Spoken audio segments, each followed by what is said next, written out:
Selamat pagi saudara-saudariku yang dikasihi oleh Tuhan. Kembali lagi dengan saya Gregorius Tumorang. Pada pagi hari ini saya akan memberikan renungan harian kepada kita semua yang bertemakan memperbaiki yang sudah rusak. Saudara-saudariku yang dikasihi oleh Tuhan, tentu saja kita tahu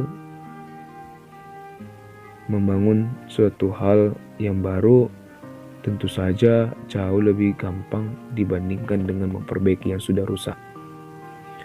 Memperbaiki yang rusak berarti mengerjakan suatu pekerjaan dalam 2 kali.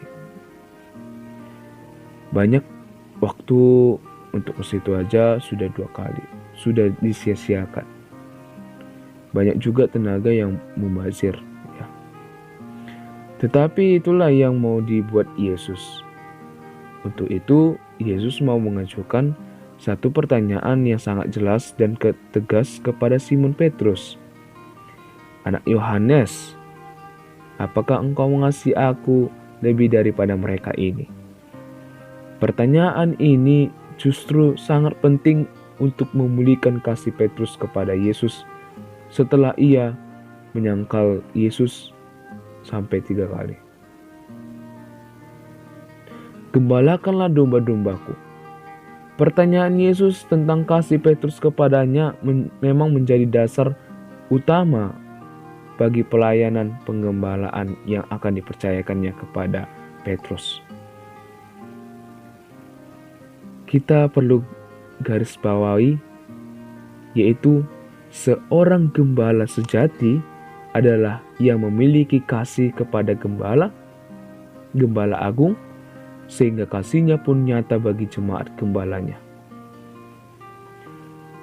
Ketika Petrus menjawab pertanyaan Yesus ketiga kalinya, dengan sedih hati, ia menyadari siapa dirinya sebenarnya. Seorang murid yang pernah menyangkali gurunya sendiri. Namun kini dilayakkan kembali untuk mengasihi gurunya. Bahkan ladang pelayanan telah disiapkannya bagi Petrus agar ia menjadi gembala bagi domba-dombanya. Saudara-saudariku yang baik, tentu saja kita tahu bahwa Petrus sudah pernah berjanji kepada Yesus, ya, yang dimana Petrus mengatakan, Tuhan, aku bakalan memberikan nyawaku bagi kamu. Tetapi karena malu dan ngeri, ia pun menyangkalnya. Dia tidak berani. Pada saat Yesus ditangkap, Petrus langsung menyangkal Yesus. Petrus tentu mengasihi Yesus. Namun sama seperti kita, ia gagal mengasihi Tuhan di setiap saat, di setiap tempat. Banyak hal yang harus dikorbankan agar dapat mengasihi Tuhan setulus mungkin. Di antaranya, cinta diri dan aneka kebutuhan pribadi. Kasih seorang kepada Tuhan selalu ditandai dengan kerendahan hati, penyesalan dan pertobatan serta ketaatan. Kualitas itu pada akhirnya ditemukan dalam diri Petrus, Paulus, dan para rasul yang memungkinkan mereka untuk bertumbuh dalam kesetiaan. Sehingga tugas penggembalaan pun diberikan Tuhan kepadanya. Memang seorang gembala yang baik wajib mengasihi tuannya dan berani berkorban bagi kawanan dombanya. Apakah engkau mengasihi aku? Pertanyaan itu adalah pertanyaan sentral dalam kehidupan setiap orang Kristiani. Kita selalu bisa bertanya pada diri sendiri, apakah kini kita telah mampu mengasihi Tuhan? Apakah kita mengasihinya lebih daripada pekerjaan, harta, prestasi, dan nama baik kita? Apakah kita mengasihinya lebih daripada sesama umat beriman lainnya? Saudara-saudariku yang dikasihi oleh Tuhan, sebagai butir permenungan hari ini ialah banyak orang yang merasa tidak pantas untuk menjadi imam, bruder, suster atau menjadi rasul awam, prodiakon atau apalah dalam gereja itu. Orang itu merasa bahwa hidupnya selama ini berdosa, tidak layak, tidak mampu karena tidak tahu teologi atau tidak tahu soal iman.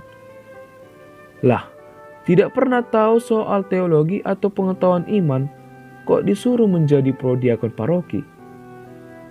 Ternyata Yesus di sini tidak mau mempersoalkan latar belakang hidup moral, intelektual, pastoral, atau kepribadian kita.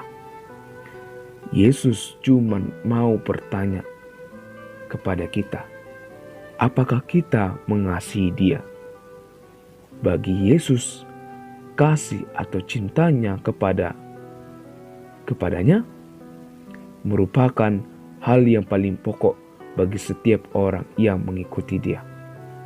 Hanya Ia mempunyai kasih kepadanya yang paling siap diutus. Semoga renungan pada pagi hari ini menjadi pedoman di dalam kehidupan kita dan berani memperbaiki yang sudah rusak menjadi bagus. Karena lebih mudah memperbaiki yang sudah rusak. Maksudnya membuat yang baru. Dan di sini Tuhan mau mengajak kita untuk saling mengasihi kepada sesama. Semoga renungan pada hari ini membawa kita menjadi orang yang berkat, orang yang berani bersaksi kepada sesama kita. Semoga Tuhan memberkati. Pace e bene.